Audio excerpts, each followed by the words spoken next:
தேவ பிள்ளையே, எஸ்தர் ராஜாத்திக்கு இந்த காரியம் என்ன செய்யப்பட்டது, அறிவிக்கப்பட்டது. இப்படி யூதர்களை அழிக்கப் போகிறார்கள் என்று சொல்லப்பட்ட போது எஸ்தர் ராஜாத்தி என்ன செய்கிறார் அப்படின்னா, அந்த நாட்களில் சூசன் அரண்மனையிலே அவ என்ன செய்கிறார், அகாசுவருடைய ராஜாத்தியாக ராஜகிரீடம் என்ன செய்தா சூட்டப்பட்டு காணப்படுகிறார். அவ இந்த காரியத்தை மொர்தெகாய் அறிவித்து அவளுக்கு சொன்ன போது அவ என்ன செய்கிறார் அப்படின்னா மௌனமாய் காணப்படுகிறார். 4வது அதிகாரம் 8வது வசனம் இப்படியாக சொல்லுகிறது, யூதர்களை அழிக்கும்படிக்கு சூசனில் பிறந்த கட்டளையின் நகலை அவளிடத்தில் கொடுத்து அதை எஸ்தருக்கு காண்பித்து தெரியப்படுத்தவும் அவள் அகத்தியமாய் ராஜாவிடத்திற்கு போய் அவனிடத்தில் தன் ஜனங்களுக்காக விண்ணப்பம் பண்ணவும் மன்றாட வேண்டும் என்று அவளுக்கு சொல்ல சொன்னா. தேவ பிள்ளையே, அப்ப இந்த செய்தியை என்ன செய்யறாங்க, எஸ்தருக்கு அறிவிக்கிறாங்க. ஆனா எஸ்தர் என்ன சொல்லுகிற அப்படின்னா, யாராவது ராஜா அழைப்பிக்கப்படாம உள்ளே நாம் பிரவேசிப்போம் அப்படின்னா என்ன செய்யப்படுவாங்க அப்படின்னா அவங்க சாக வேண்டும் என்கிற ஒரு தவறான சட்டம் இங்க இருக்குது. இந்த இதுவரைக்கும் ஒரு 30 நாள் அளவுக்கும் யாரை என்ன செய்யல, ராஜாவின் இடத்துல அழைக்கப்படவில்லை என்று சொல்லி எஸ்தர் சொல்லுகிறான். அப்போ மொர்தெகாய் என்ன சொல்லுகிறார் அப்படின்னா, எஸ்தரின் புத்தகம் 4வது அதிகாரம் 14வது வசனம் என்ன சொல்லுகிறது, நீ இந்த காலத்திலே மௌனமாக இருந்தால் யூதருக்கு சகாயமும் ரட்சிப்பும் வேறு இடத்திலிருந்து எழும்பும். அப்பொழுது நீ உன் தகப்பன் குடும்பத்தார் அறிவீர்கள். நீ இப்படிப்பட்ட காலத்திற்கு உதவியா இருக்கும்படி உனக்கு ராஜமேன்மை கிடைத்திருக்கலாமே, யாருக்கு தெரியும் என்று சொல்ல சொன்னா. என்ன அப்படின்னா, யூத குலத்துக்கு இப்படி ஒரு அழிவு வரப்போகிறது என்று தேவன் என்ன செய்திருக்கிறாங்க, முதையே அறிந்து ஆண்டவர் எஸ்தர் ராஜாத்திய எங்க கொண்டு வராங்க அப்படின்னா 2வது அதிகாரம் 16வது வசனத்தின்படி, அப்படியே எஸ்தர் ராஜாவாகிய அகாஸ்வேர் ஆளுகிற 7 வருஷம் தாவீத் மாதமாகிய 10ஆம் மாதத்தில் ராஜாவினிடத்தில் அரண்மனைக்கு அழைத்து கொண்டு போகப்பட்டார். அகாஸ்வர் ஆளுகை செய்த 7ஆம் ஆண்டு என்ன செய்யப்படுகிறான், 7ஆம் ஆண்டு 10வது மாதத்துல அகாஸ்வருடைய ராஜ அரண்மனைக்கு அவ என்ன செய்யப்படுகிறான், கொண்டு போகப்படுகிறார்.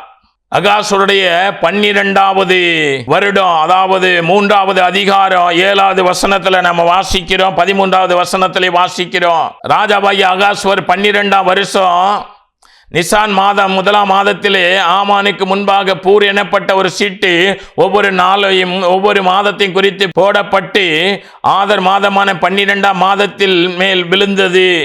என்ன விழுந்தது அப்படின்னு, அப்பொழுது ஆமான் அகாஸ்வர் ராஜாவை நோக்கி, உம்முடைய ராஜ்யத்தில் சகல நாடுகளிலும் உள்ள ஜனங்களுக்குள் ஒருவித ஜனங்கள் சிதறுண்டு பரம்பி இருக்கிறார்கள். அவருடைய வழக்கங்கள் சகல ஜனங்களுடைய வழக்கங்களுக்கு விகற்பமாய் இருக்கிறது.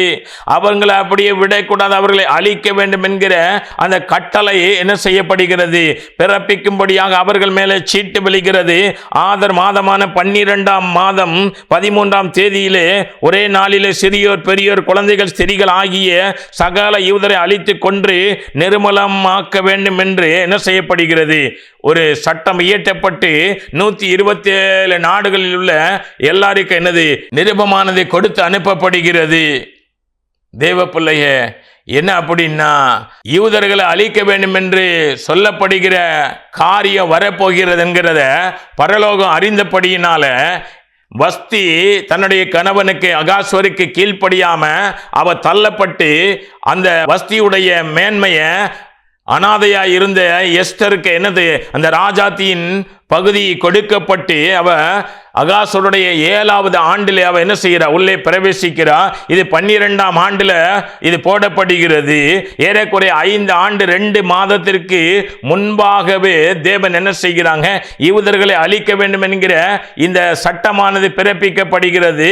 எஸ்தர் ராஜாத்தி உள்ளே அகாசுடைய அரண்மனைக்கு போய் அதிலிருந்து 5 ஆண்டுகள் 2 மாதங்களுக்கு பின்பாக இந்த காரியம் என்ன செய்யப்படுகிறது, நிர்ணயிக்கப்படுகிறது. அப்போ தேவன் என்ன செய்கிறாங்க, இப்படி ஒரு காரியத்தை ஆமான் என்கிற ஒரு துஷ்ட மனுஷன் யூதர்களை, அவர் தேவனுடைய ஜனங்களை அழிக்க வேண்டும் என்று அவன் என்ன செய்கிறான், இப்படி ஒரு காரியத்தை செய்ய போகிறான் என்கிறது தேவன் அறிந்தபடியினால் தான் என்ன செய்தாங்க, எஸ்தர் ராஜாத்தி அகாஸ்வர் அரண்மனைக்கு கொண்டு போனாங்க 5 வருடம் 2 மாதத்திற்கு முன்பாகவே. எதற்காக? இந்த காலத்திலே எஸ்தர் ராஜாத்தி மௌனமாய் இருப்பதற்காக அல்ல, யூதருக்கு சகாயமும் ரட்சிப்பையும் உண்டாக்க வேண்டும் என்பதற்காக. யூதர்கள் பாதுகாக்கப்பட வேண்டும். யூத குலமானது அந்த ஆமானுடைய துஷ்ட சதியிலிருந்து அவர்கள் விடுவிக்கப்பட வேண்டும், பாதுகாக்கப்பட வேண்டும் என்பதற்காகத்தான் ஆண்டவராகிய தேவன் எஸ்தர் ராஜாத்தியை 5 வருடங்கள் 2 மாதத்திற்கு முன்பாகவே எங்க கொண்டு போனாங்க அப்படின்னா அகாசுருடைய அரண்மனைக்குள்ள கொண்டு போனாங்க. அப்ப யூதருக்கு ஒரு அழிவு வரப்போகுது என்கிறத தேவன் ஏற்கனவே அறிந்தபடியினாலே எஸ்தர் ராஜாத்தி சொல்லுகிறா, ராஜா அழைக்காம போன அப்படின்னா என்ன செய்ய வேண்டும், சாக வேண்டும் அப்படின்னு சொல்லி அவ ஒரு சாக்கு போக்க சொல்லுகிறா.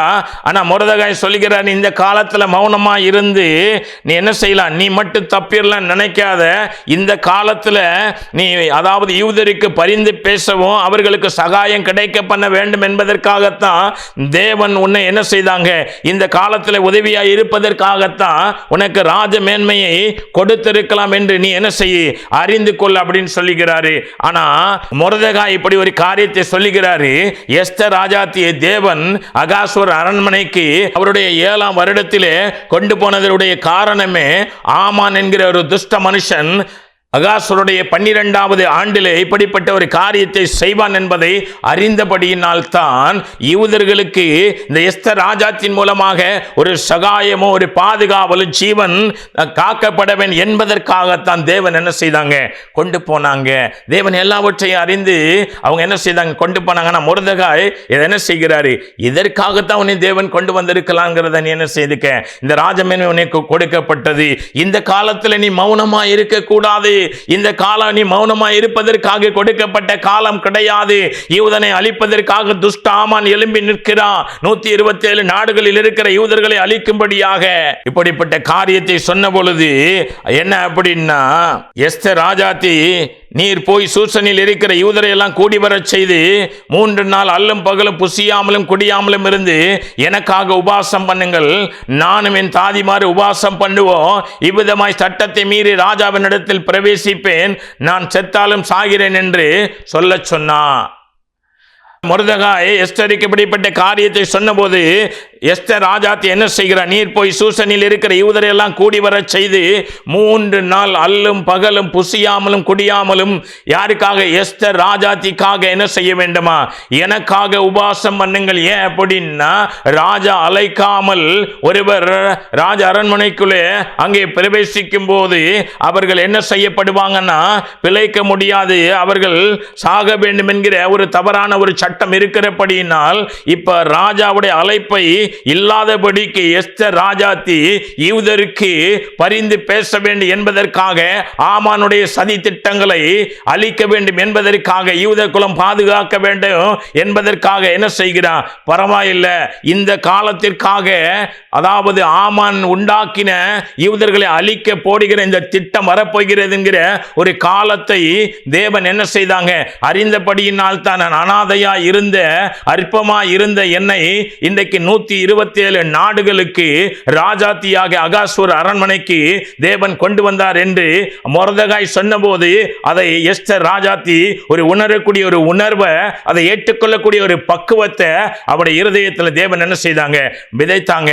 அதனால தான் அவர் சொன்னா, பரவாயில்லை இந்த காரியத்தை நிமித்தமாக நான் செத்தா கூட பரவாயில்லை, உண்மையாகவே மொர்தெகாய் சொல்லுகிறபடி இந்த காலத்திற்காக யூதர்களுக்கு பரிந்து பேச சகாயம் கிடைப்பதற்குத்தான் என்னைய தேவன் இந்த உள்ளே கொண்டு வந்திருக்கிறார் என்கிறத அவ உணர்ந்தவளாக என்ன செய்தா, ஆமா எனக்காக நீங்க என்ன செய்யுங்க, நீர் போய் சூசனில் இருக்கிற யூதரை எல்லாம் கூடி வர செய்து 3 நாள் அல்லும் பகலும் புசியாமலும் குடியாமலும் எனக்காக உபாசம் பண்ணுங்கள்.